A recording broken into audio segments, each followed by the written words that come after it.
না হলে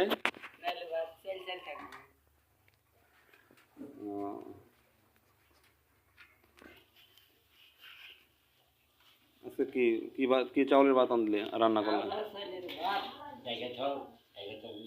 আমাদের এখন দুইটা বাবুর্চি, একটা বাবুর্চি মোহাম্মদ খলিলুর রহমান রতন বাবুর্চি, যিনি প্রধান বাবুর্চির দায়িত্বে আছে, আর আমাদের সহকারী বাবুর্চি রতন বাবুর্চির সহকারী আইপিএস। কিন্তু ওনাদের র্যাঙ্ক এক হওয়াতে ওনারা মাঝে মাঝে ওনাদের ঝগড়া লেগে যায়।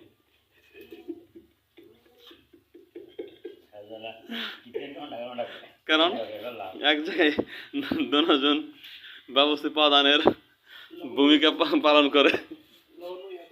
মাঝে মাঝে প্রধান বাবুর্চিকে সহকারী বাবুর্চি হুকুম পারে যে এটা করো ওইটা করো, আবার সহকারী বাবুর্চিকে প্রধান বাবুর্চি যখন হুকুম করে ওনারা মাঝে মাঝে রাগান্বিত হয়ে যায়।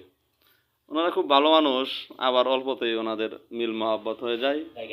সকলেই ওনাদের জন্য দোয়া করবেন। এই যে আমাদের রতন বাবুর্চি। আর বড় বড় কোনো পাক থাকলে ওনাদের সাথে যোগাযোগ করবেন। ওনাদের নিচে ওনাদের চাইতে মানে আর নিচে আর কোনো বাবুর্চি নাই, ওনারাই সর্বনিম্ন বাবুর্চি। আপনারা যোগাযোগ করতে পারেন। টাকা পয়সার কোনো বাজরা হবে না, ওনারা বাজায় না, ওনাদের একটু খাবার দিলেই হবো।